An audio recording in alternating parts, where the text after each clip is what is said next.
Hello, everybody, and welcome back to another episode of the Football Fignuts podcast. This is Season 5, Episode 39. If you've counted all of them, it's 233 episodes. I'm pretty sure that's right. I'm Craig. I am Britt. And Britt, And you are right. Oh, good. We are back for the day before the draft. And you're breaking up really bad on my end. Am I I? see what it is. Uh-oh. You know what it is? What'd you do? It's because ESPN likes to auto-run anything you open. Like, I don't want to run this stupid video. I just want to see this article because it's worth talking about. And it's like, no, we need to show you that. No, you don't need to show me this. But Craig, how are you? I am okay. How are you? I am exhausted. Perfect. It has been a weird couple of weeks, and yeah. So before we even get to our drinking, there was something I wanted to tell you. So quick side funny story. Okay. Those of you who know me outside of the podcast know I also stream under the name Howard Moon BG and play Hearthstone online. And about a month ago, I got invited to be one of 30 people worldwide to help co-stream a special event that they were doing on Twitch.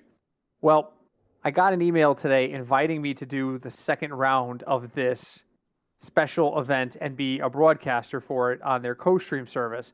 And they expanded it. They're bringing in a lot more people. Funny thing is, it's the weekend I'm away on my vacation. But that's not why I'm bringing it up. A lot of people I had recommended to Activision Blizzard to get this opportunity and had applied for the opportunity themselves got selected.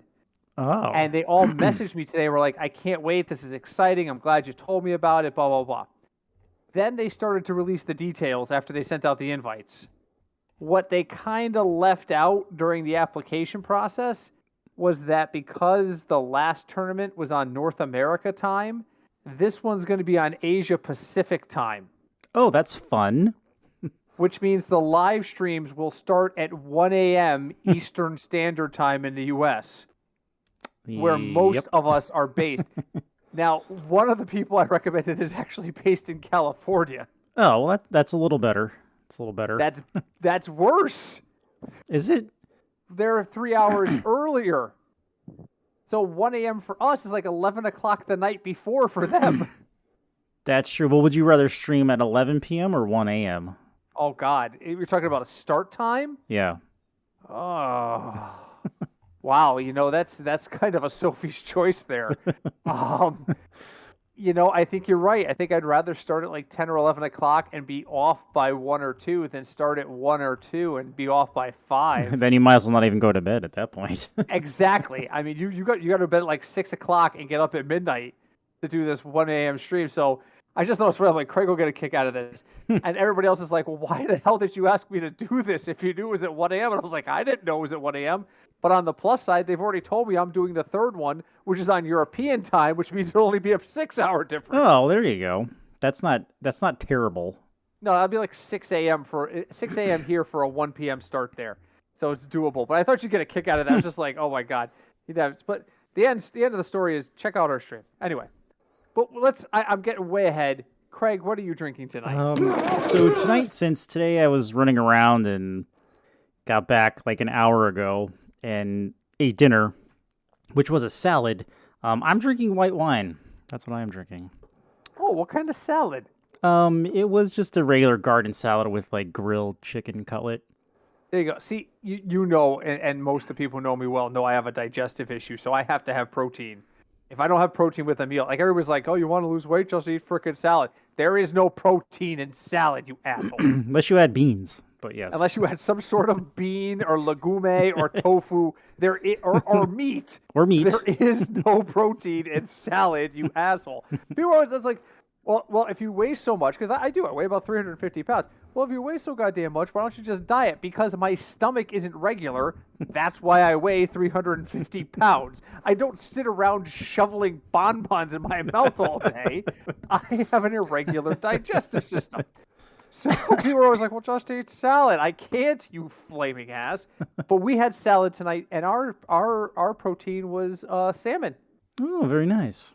Salmon was on sale at the store. I'm not a millionaire, but I went to the store today, and literally, this is also funny. the price per pound for salmon was the same for like turkey breast at the deli. Really? That's how, because the salmon was on sale and turkey's going up.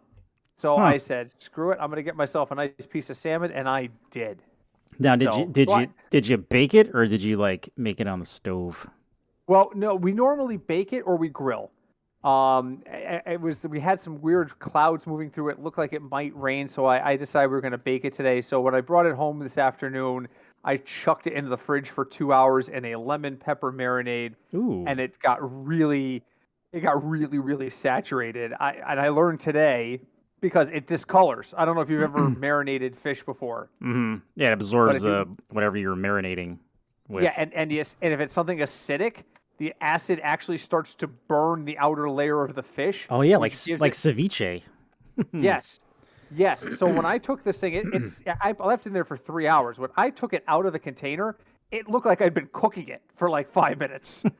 Hooray, citrus acid. Yeah, and I'm like, I looked at my wife, and I'm like, oh, she's gonna freak out. She's gonna think I bought a bad piece of meat. And I looked at her, I said, this thing was freaking solid, gorgeous pink when I put it in there. And that's when she was like, oh yeah, you didn't know that? She goes, what did you marinate it? And I'm like, lemon pepper. She goes, lemons. And she looked at me like I was an idiot. And I'm like, oh, of course, lemons. Yes, of course. Of course it is. I was just making sure that you knew that. Yes, I was testing you. But yeah, so now that we've covered what we've eaten, I'm just having soda because, again, I am on diet and I am flying on a plane in 10 days and I need to fit my fat rear into a skinny seat. So I am still on diet. So I just have some diet soda today. So. And look at that. We're like 7 minutes in and we haven't said a word about football. Like, it happens sometimes. Do we even have an audience anymore? I mean, it's that time of year, so maybe not. Yeah. Well, then let's get down to it then. It's the night before the NFL draft, and let's get some burning hot takes. Craig, I've only got one thing to talk about, so what do you got for me? Okay, so my first thing for you is... Right now, the Panthers GM said he's talked to three. I don't know how he said 3 to 4 teams. How do you say 3 to 4? That's like a weird phrase. But anyway, 3 to 4. Yeah, 3 or anyway. See, it's weird when you say it out loud. You can say at least 3, right? I've talked to at least 3. But I mean, to your point, you're the guy who's pulling the trigger, right? Wouldn't you know exactly how many? It's like saying approximately 2. Yeah. How many vice presidents do you need for your cabinet, sir? Approximately 2 to 6. No, you run this show. You tell us how many you need. Like, go to a store. I need some tomatoes. How many do you need? 3 to 4. Wait, what? That's going to change the price, sir. Yes. I mean, this is... Okay, sorry. So go on. So you talked to 3 to 4 teams about what? About trading the 6th pick. Sweet Jesus, with all the talk around quarterback and around Sam Darnold and about them not going, not talking to the Browns about getting Baker Mayfield. He must feel literally dejected right now. Do you think the Panthers are going to trade their pick away? I think there's a reasonable chance. So I'm going to stick with what I was just saying. I don't care. Whatever happens what happens in the NFL draft doesn't affect what you and I do here until after the NFL draft. Right. And I'm coming to understand that more and more. Every year I'm like, let's do a draft preview. And then I look at it and go, I don't know any of these guys that well.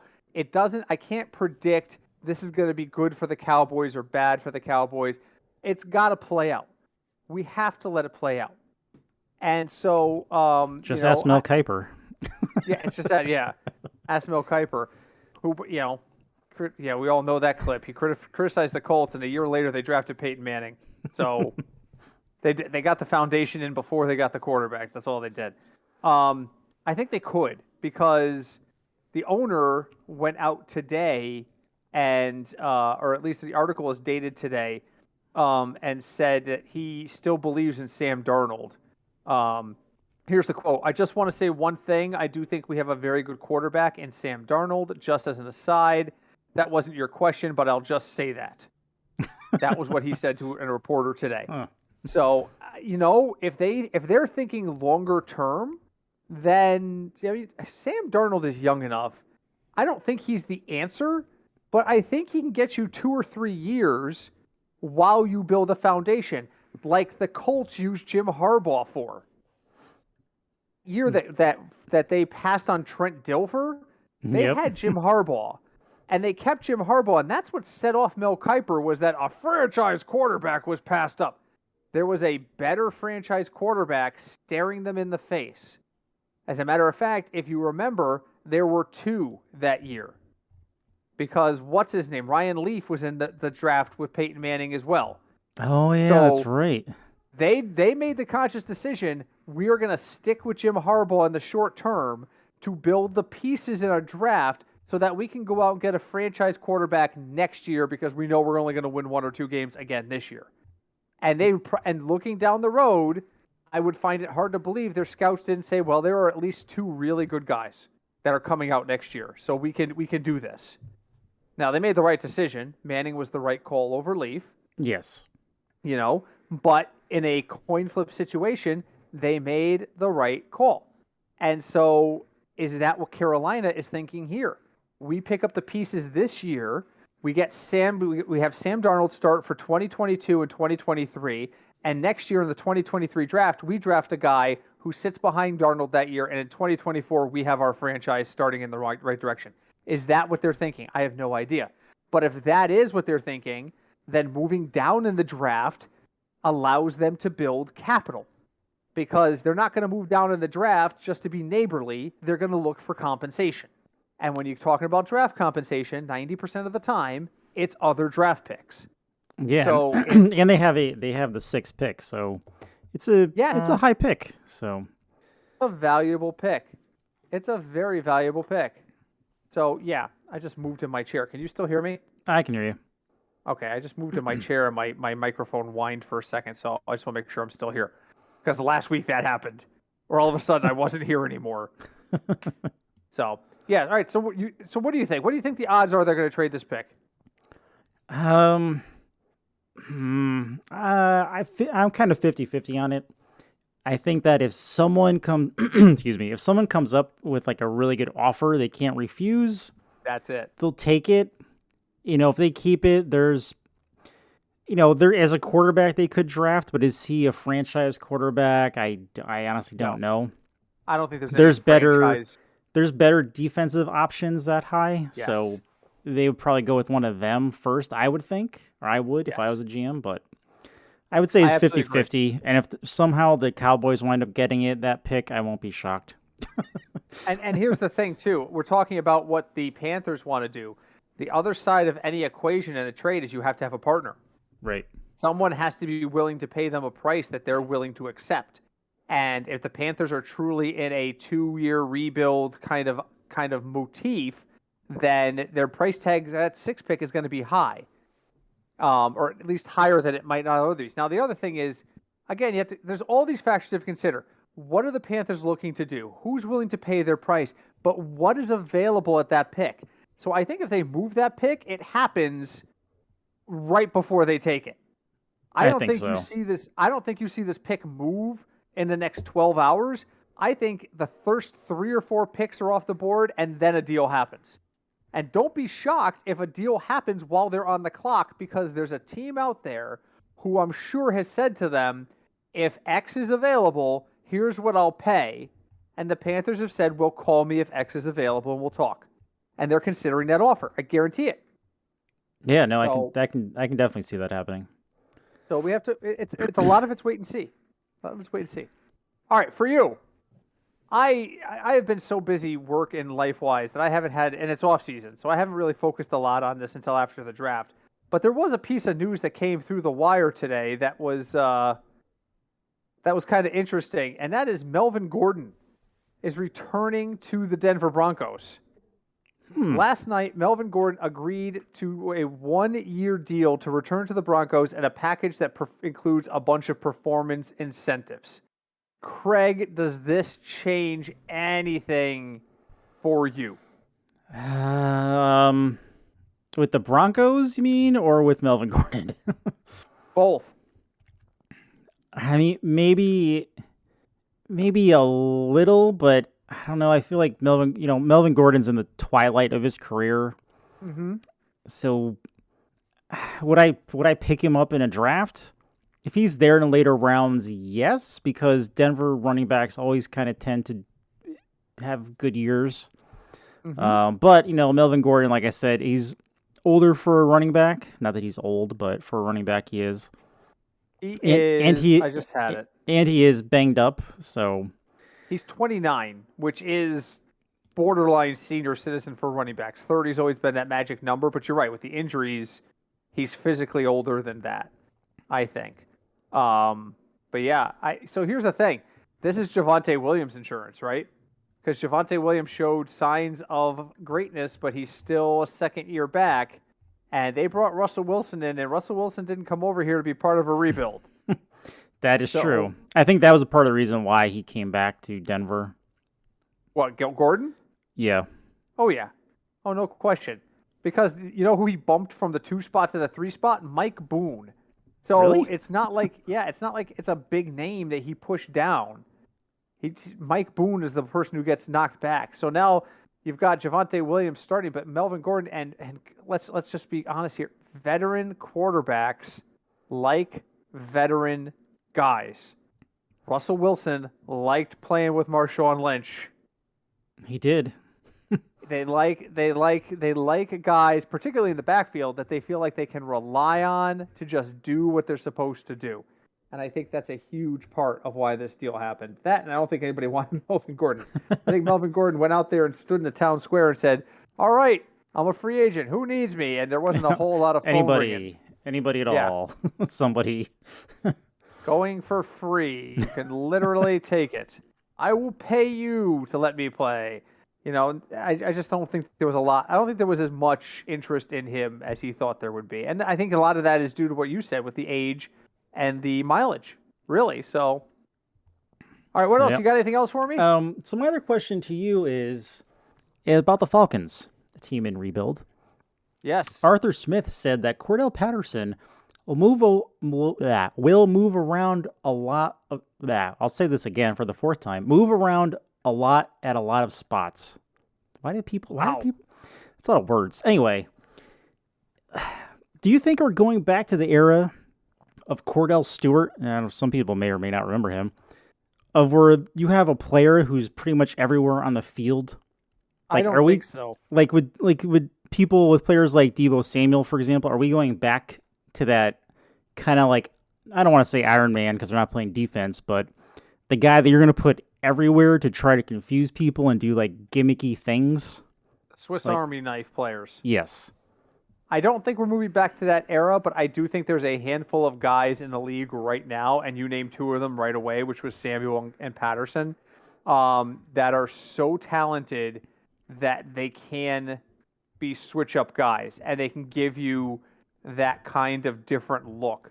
The problem with a guy like that is that eventually everyone figures out what you're going to do, a.k.a. the Wildcat formation. Remember the that? first couple of games we saw the Wildcat formation, everybody was like, holy crap, what are teams going to do about this? Now it is 100% gadget. Like Miami was running it like 2 or 3 times a game back when they first debuted it, like 7 or 8 years ago, it feels like. Mm-hmm. So same sort of thing. How many times are we going to watch Cordell Patterson line up somewhere that we don't expect him to line up before teams have film on it and go, this is every time they line up there, these 3 or 4 things happen. It's not a huge playbook.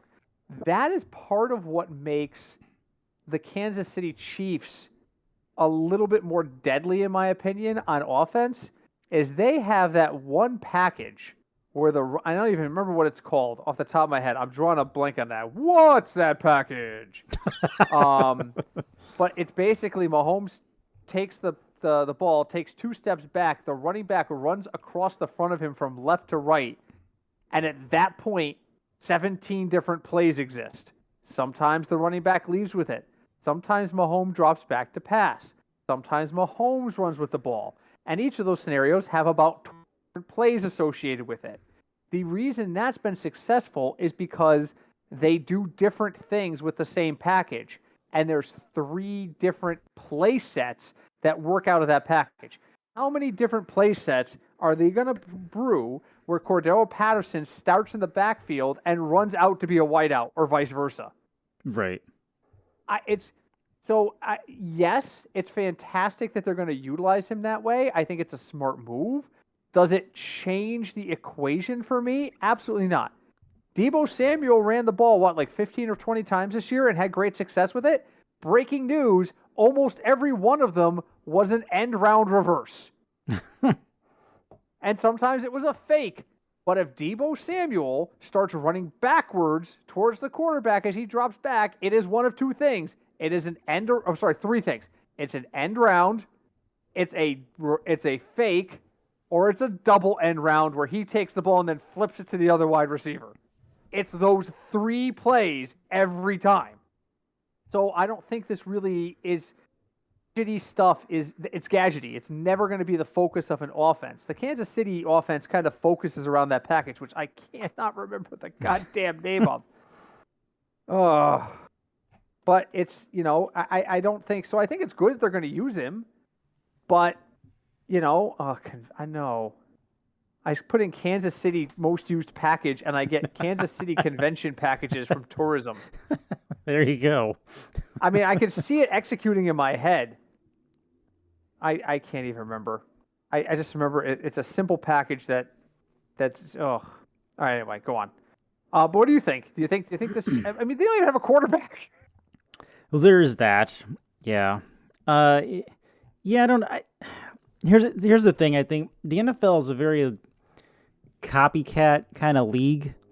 Like, teams will see one or two teams do something and be good at it, and then all of a sudden every other team is gonna try to do it, and it doesn't always work.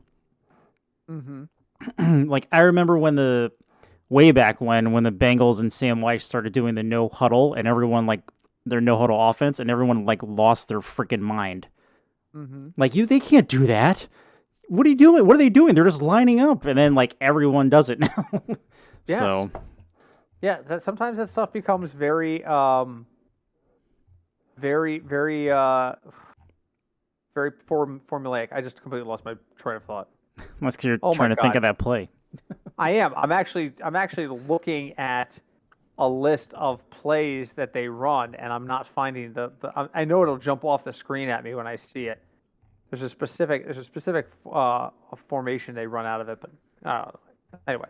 So anyway, all right. So tomorrow is the draft. It is. Are you? Is this a go for you, Craig? I mean, are you excited for this or? You know what? I think it's very weird for me because the draft of the Bengals was always a giant thing, and now after last season, it's still important. But it's not in the forefront of my mind, which is a really odd feeling. Do you guys have a first round pick this year? As of right now, yes, I think they do. But at the very end, of course. Yeah, they're picking 31st, right? I'll double check. As last time I checked, they were. I don't think they traded it. Let's see. Don't the Chiefs have a?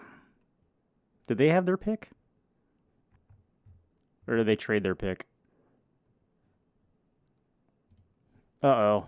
If you're talking, I can't hear you. Oh, okay. Can you hear me now? Oh, there you are. Again, my headset is acting up. All right, so I apologize. Are we paused or are we still live? Oh, we're still live because you came right okay. back. Let's keep going. So I have a fancy Corsair headset, and it uses a dual system. I can use it through USB or I can use it wireless. The sound is always better when it's USB. I'm sorry, when it's wired, but for some reason it just decides it's going to stop working sometimes, and that's what just happened again. That's sad. So I reach up and I flip a switch and I go to wireless, and we're back. Your computer's probably just trying to install a driver again. Oh my God! Don't get me started on that. I've been crash free for 2 months. I'm not going down that rabbit hole again. Yeah, the Bengals are drafting 31st, and actually the Chiefs have the 29th and 30th pick. I did not realize that. Say that again? So the Bengals are drafting 31st. Okay. And the Chiefs have the 29th and 30th pick. Right. I was going to suggest we discuss some draft wagering. Oh. But I just logged into DraftKings, and there's a huge banner across the top of the page. Draft wagering is not permitted in your state. What? Boo. Seriously? Who makes these rules? State of Connecticut. Sorry, so now let me go on my phone. I'm gonna play the continue with Apple. That's just easier. Continue. Yep, this is my face. Scan my face. Oh my god. Yes, I know. Live podcasting. Passwords. Do it live. Oh, Jesus Christ, two-factor authentication. It won't let me enter the goddamn code. There it is. Okay, I want to come here and see if I can do it here or if it's a state thing. Oh, here's a button marked draft. All right, that's a start. There's a predict the draft contest. Okay. Oh, it's free to play. Okay. Okay, so we can't play pay contests. Okay. Because there are places out there that are doing lines on the NFL draft. Mm-hmm. And I thought it might be something interesting for us to talk about. And let's see. Okay, here we go. I'll pull the odds from the New York Post and see all right. So how much, I know absolutely nothing about the draft class. I'm just going to be completely honest. I tried to read about stuff and then I was like, no. Okay. So odds to be the first QB drafted. What do we know about the QB class? Obviously Malik Willis is the big pick, right? He's the name I keep hearing. Yes. But there's three other names here. Maybe you know these guys and maybe you don't. Kenny Pickett. That name's familiar too. He's who the Lions are people are predicting the Lions are going to take him. Aha. Okay. Oh my God, he looks like Matt Stafford from 10 years ago. That's why the Lions are going to pick him. That might be. Okay, so who's the first QB off the board in your opinion? What team goes QB first? Man, let me just look at this list here really quick. Yeah, look at the draft order. I'm pulling up the draft order on this end too. We're doing this. This is why I both love and hate the off season. We can just relax and spend 5 minutes talking about salads and white wine, and then we get here and we're like, well, we're only 20 minutes in. What the hell are we talking about the rest of the night? See, now after what the Panthers are the big question mark, because no chance Houston takes a quarterback. No, because right? they have Mills. He's not terrible. They think they can last with Mills for a couple of. I mean, I'm looking honestly. The first one I think off the board is Atlanta at 8 is the best possibility. Yeah, I would say Atlanta or the Seahawks. Wait, who's the Seahawks quarterback now? Mine just blanked. Like, really, who's their quarterback? I'm looking for it right now. Give me a second. ESPN depth charts. Seattle Seahawks. It's Drew Lock. Oh my God. Yeah, they're drafting a quarterback. Oh. Do you know who the backup is? Geno Smith. It's Geno Smith. Good for him for still playing. He's been playing for like 18 years. I feel. Do you know like. who the third string is? No. It's Jacob Eason. Really? Former Bengal. Wow. Oh my God! Why? What is this? Oh God! Why? Okay. So, do we think that the Falcons would take Malik Willis or Kenny Pickett at the 8 pick? I mean, maybe because they're incomplete. The Falcons are a complete utter rebuild, so maybe. Wow. I don't think either are stellar enough to say that we can guarantee it. You know what I mean? True. Actually, the Falcons even need receivers. Like, there's really no one on the Falcons anymore. And that's what I've seen. I read, hold on, I'm going to pull it up as we're talking. I was reading Fantasy Pros did a fantastic little final mock draft today. Hold on, I'll pull it up. I love the stuff from Fantasy Pros, by the way. I'm not trying to shill for their site at all, but they do a great job year in and year out. But let me see where the first quarterback off the board is. They've got the Falcons taking Garrett Wilson from Ohio State, thinking that they are so in rebuild that they're going to start putting pieces in around quarterback. They have the first quarterback off the board. I'm scrolling down, so you should be hearing the mountain climber music from The Price is Right in your head right now as I'm going further and further down this list. The yodelay-hee-hoo music. Yep. They've got the first quarterback off the board is at 20 with Malik Willis going to Pittsburgh. Huh. A quarterback going that late just really says how weak this draft is. And you know what's even worse is I'm scrolling up and down right now. A quarterback goes off the board before a running back. That's how skill-wise, it's all wideouts and defense this year. It really is. I saw another mock where the Seahawks pick Sam Howell as a quarterback. He's from North Carolina. According to this mock draft, there is not a running back in the first round. Nope. That shocks me. It's all edge rushers, cornerbacks, safeties, linemen, linebackers. Now, here's the interesting thing. And this is what I think. I forget, and I have to remind myself all the time by looking at these lists. Because, again, I'm learning these guys, too. And I don't put the time in on learning who's who until I find out who's where. Because that's really what's going to matter to me, is where is your skill set being applied. But Kenny Pickett, the second name on this list, at plus 140, plays for the University of Pittsburgh. Does he? Oh, that's right, he does. Does Pittsburgh even consider the sentimental hometown, air quotes, hometown kid and take Kenny Pickett? Because if not, they got Pickett going 26 to the Titans. See, and I saw a mock draft where the Titans take a tight end.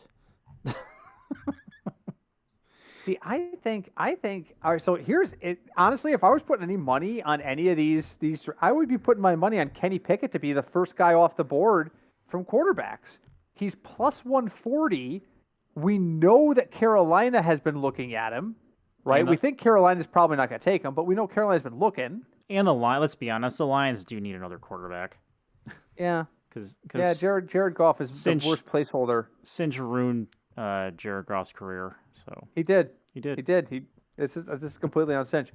So if I'm looking for now, but am I saying that he's going to be the first one taken? No. Is Malik Willis the favorite and the rightfully so? Yes. But if there was going to be somebody who snuck in there, and this is how I look at prop betting. Where's the guy who's going to sneak in and upend the apple cart? At the Super Bowl, it was Cooper Kupp. Right. Because quarterbacks win that like 60 or 70% of the time, right? Right. So I'm sitting on my couch on Super Bowl Sunday, already like 3 beers in, and the game hasn't started yet. And I'm looking and I'm seeing both Joe Burrow and Matt Stafford at the top of the list for the thing. And then like the fourth name down is Cooper Kupp. And Cooper Kupp is like plus 500. That wasn't that much. It's like maybe plus 100. And I said to myself, you know who could upset this apple cart, folks? Would be Cooper Kupp. And I did. I put like $20, just like $20 on Cooper Kupp, and boom, double my money, which was hysterical when my wife was sitting there with me, who never watches football and could care less. And I was like, he's on the stand with the trophy. He's on the stand with the trophy. And she's like, who's on the stand with the trophy? And I'm like, Cooper Kupp. And she goes, who the hell is Cooper Kupp, and why does that matter? And I told her, I was like, I put $20 and he might win the MVP. The MVP always gets interviewed when they award the trophy, and he's on the stand. So now all of a sudden my wife is like interested because I might win money off of this. And they introduced and the MVP, Cooper Kupp, and she just kind of got this look on her face like, oh my God, you actually know what you're doing with this shit. Sometimes. And it wasn't like sometimes. But it was just super funny. So now I'm looking at this, and I'm thinking the same sort of thing. If there is a player that's going to upset the apple cart here, it's Kenny Pickett going before Malik Willis. So if I did have the ability to bet on the draft, thanks a lot, state of Connecticut, I would probably put money on Kenny Pickett. I think that's where I'm going. I think that makes sense. Yeah, but and now who though? The Lions? Don't care. Oh, all right. Okay. don't care. Let him go to the Lions. Let him go to the Panthers. Let him slip all the way down to the Steelers at 20. As long as Malik doesn't go ahead of him, I win money. That's honestly how I would look at that. That's just a really appealing little bet. That's a really appealing little bet. And Yeah. he's the second guy off the board according to Fantasy Pros, which means I would lose, but still. So is Hutchinson the first one off the board for them? No. They've got their favorite is Trayvon Walker. Oh.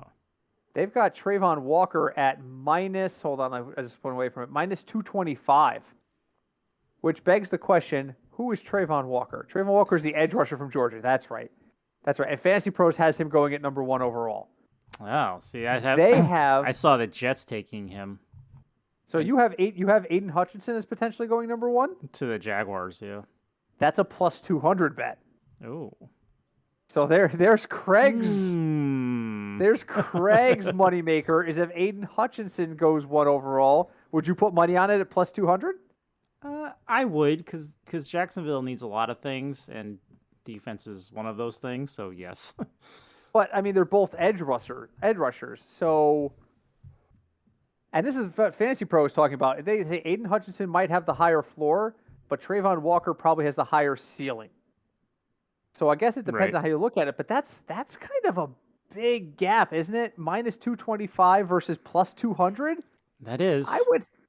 Oh God, why can't we bet on this shit? Freaking Connecticut. Listen, just be happy we can do it at all. A state that is so anal it regulates pickle sales. Wait, what? I'm not joking, folks. We have a law in Connecticut that you can't call something a pickle if it doesn't bounce. Really? You knew this, right? I didn't know this? I did not know this.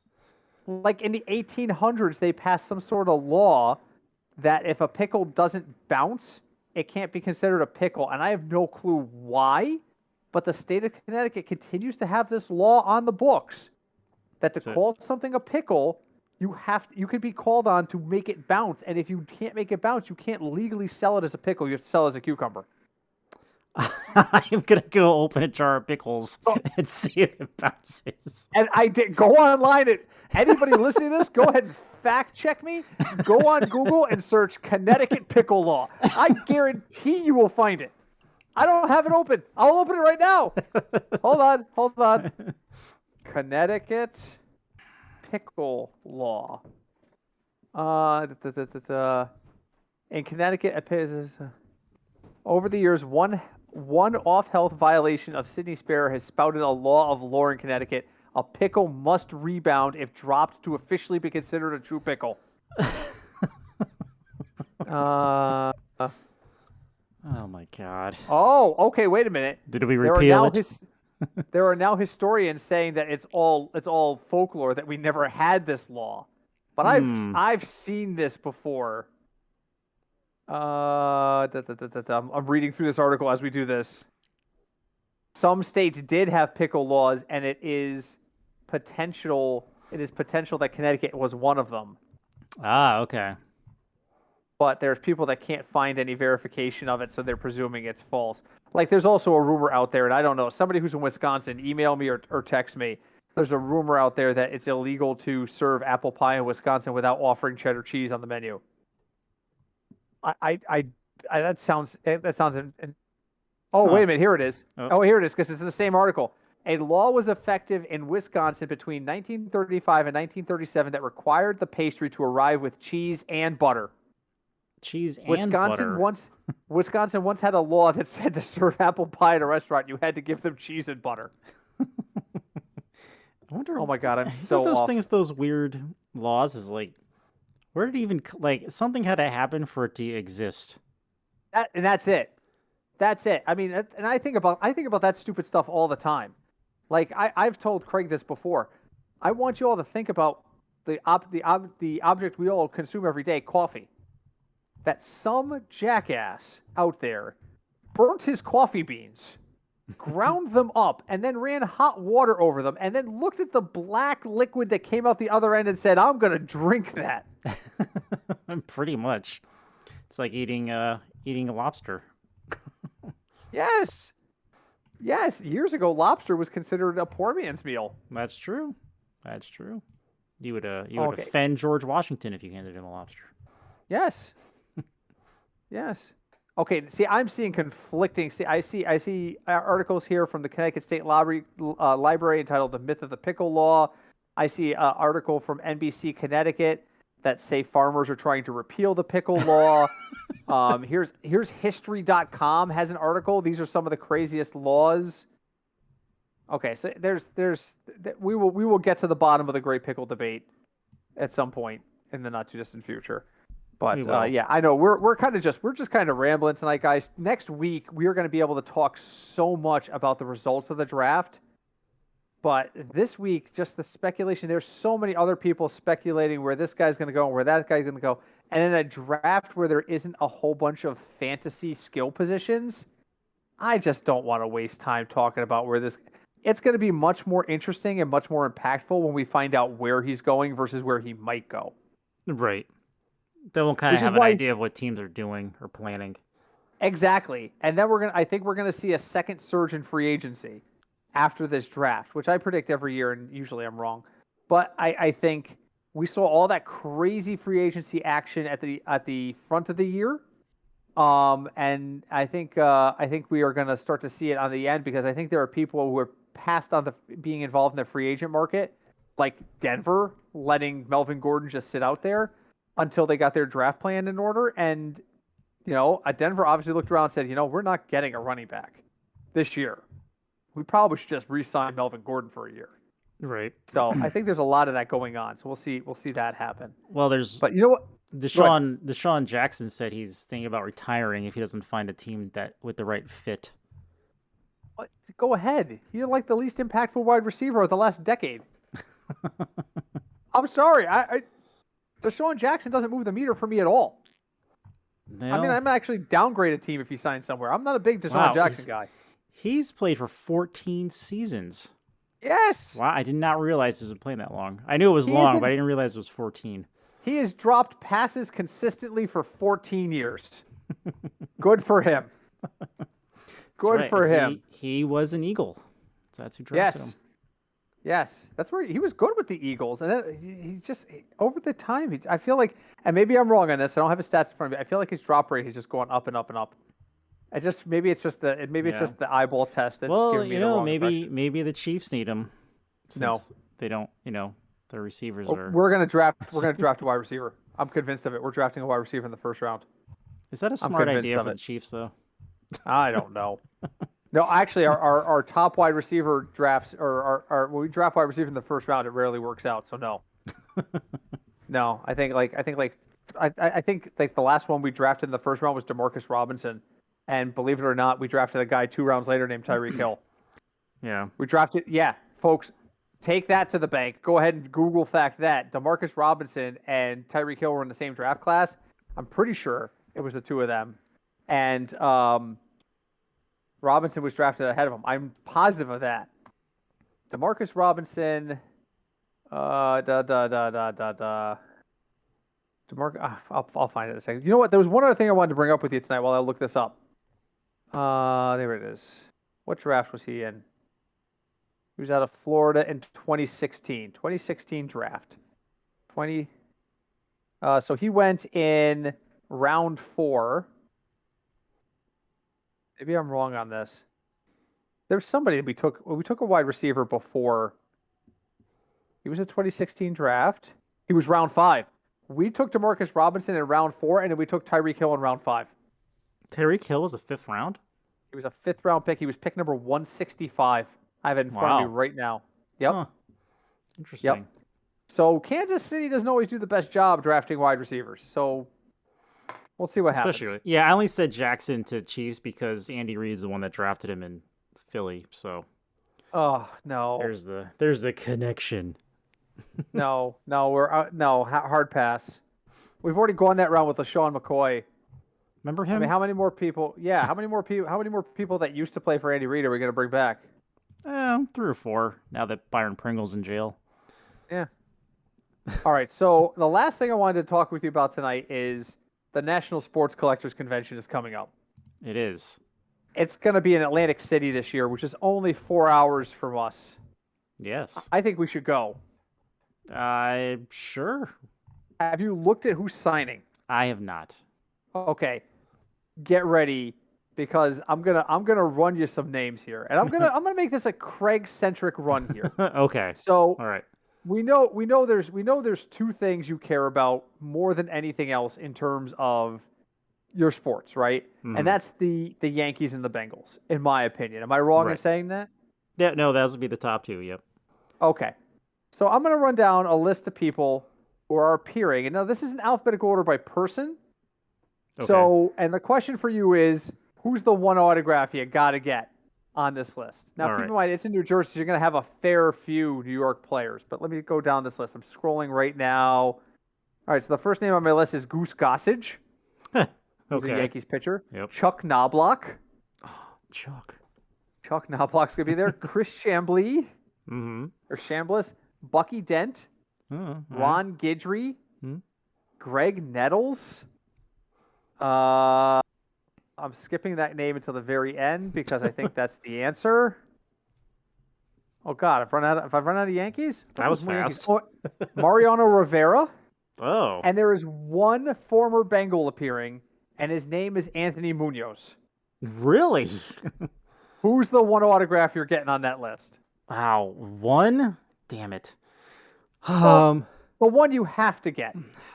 All right. If one, only because he's the only one, I would say Munoz. He's the only Bengal right now. Now, they're announcing a player a day. So other notable football players, Dan Marino is making his first ever appearance at the National Sports Collectors Convention. So is Michael Vick. Making Yeah. his first appearance is Frank Gore. Oh my God. Do I have the guts to go up to Frank Gore at a stadium and say, dude, I have a podcast and we named our studio after you? You should. Wait, no, the extension studio, the Frank Gore extension studio is named for him. And I swear to God, if Blake Bortles appears on this fucking list, Then you have to get both. then I have to go. And they pull from all different things. Like they're going to announce some wrestlers, I guarantee. Like Floyd Mayweather's on the list. I'm looking. There's some Andre Dawson's on the list. Like some real old, really good players show up for this. A few basketball players. Dan Fouts is coming. Bob Greasy. Really? Lawrence Taylor and Phil Simms are on the list. You should go take a look at it online because there's Vinny Testaverde is going to be there. Jamal Lewis is signing. There's Thurman Thomas. Wow. Barry Sanders Wow. is signing. The problem is these guys, Barry Sanders, he'll autograph anything you want, but it's going to cost you $150. Barry Sanders don't come cheap. That's true. Barry Sanders don't come cheap. But I think we need to plan to go to this. It's in July in Atlantic City. And the last time I went to this, I think it was 5 years ago or 4 years ago in Atlantic City. It was 102 degrees on the beach. Oh, perfect. Yeah, it gets balls hot in the middle of July there. But it really is a unique thing. And that was Hulk Hogan was signing at that one, like right before his life went completely downhill. But so yeah, I will keep an eye on this and I will keep updating. But Anthony Munoz, how often do you have an opportunity to meet Anthony Munoz and get an autograph? I don't know, Craig. This might be a go. This might be the sell not point. Often. Not often. I'll tell you this. The source is watching this list very carefully. Is he? The source has a mental list of people he wants autographs from that only he knows. Shocking. The man of mystery has a mystery list. And you would be absolutely shocked at the people who just appear on this list. Like, he's a Met fan, so like when Mike Piazza did his first ever appearance at this, and I think he's coming to this one too. He was like, yeah, I got to get Piazza. But like when Gordie Howe was there, we made a trip to go see Gordie Howe. It was like bizarre. And I could tell you stories galore from our times at the National Sports Collectors Convention. And I will let this slip right now. If you're a big sports guy, look at the National Sports Collectors Convention. It's out in the Midwest and it's on the East Coast and the West Coast. They alternate years on where it's going to be. Just so you know, if you go to the National Sports Collectors Convention with us, Craig, you can't refer to me as Britt. I go under a pseudonym. Okay. During the entire time I'm in Atlantic City, unless I have to provide legal documentation of my name, I am known as Roger Cleveland. Just so you know, that is, and the people who go with us will tell you that's Keith went with us one year, and he went with another friend of ours, another Craig. And as they were driving down, he says to Craig, "Whatever you do, don't call Britt Britt. You have to refer to him as Roger Cleveland." And Craig thought he was joking, not this Craig, the other Craig. And then when we got there, Keith walked right up to me and went, "How you doing, Roger?" and shook my hand, and I answered to Roger, and he was like he was shocked. He's like, "What the hell is this, Roger?" I'm like, "That's my pseudonym when I go to the Sports Collectors Convention." And it's a long story as to how that happened, but I'll save that for another time. So my final thought is, if you love sports collectibles, check out the National Sports Collectors Convention. It's going to be in Atlantic City in July this year, and you should absolutely go. Craig and I are probably going. So with that, I'll kick it to Craig for his final thought. What do you got for me this week? My final thought is that what I say every year, I can't believe the draft is already, and it's going to be football time before you know it. Yep. So get ready. Every freaking year. Happens every year. It blows my mind how quickly this goes. You know what else blows my mind is how easy it is for you to support our podcast by leaving us a review at whatever podcast directory you found us on. Apple, Player FM, all those different sites. Audible. They all have Audible, Spotify, all these different places that are kind enough to carry our podcast. They all have a place where you can leave us a review, and it's a big help to us if you leave us a review. What's also a big help to us is if you reach out to us. We would love to hear from you. We are at FignutsDFS on Twitter. We are fignutsdfs@gmail.com if you use email. And once in a while, I still go on Facebook, and we are the Football Fignuts Podcast on Facebook. Reach out to us. Ask us your questions. Tell us what you like. Tell us what you don't like. We just love to hear from folks. And with that, episode 39 is done. I don't know that we're going to get to 50 episodes this year. I don't really care that we don't. Does it bother you if we end up an episode or two short this year? Nah, not really. We hit the important stuff.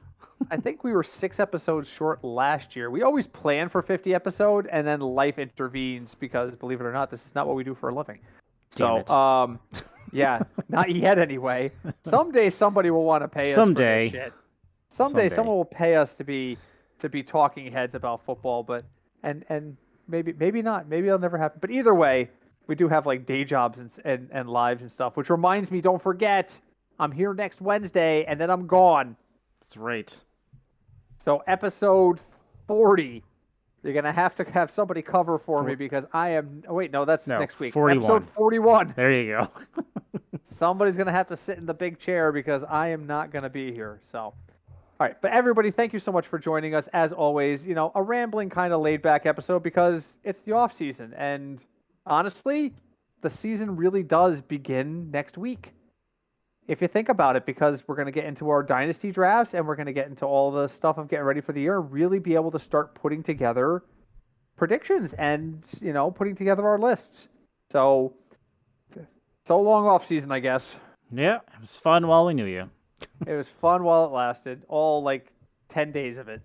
So until we speak next, thank you so much for joining us. Please leave us a review. Please reach out to us. We really appreciate it. But we will talk to you guys next week. Until then, my name is Britt. I'm Craig. And we are the Football Fignuts Podcast. Hi, Deb.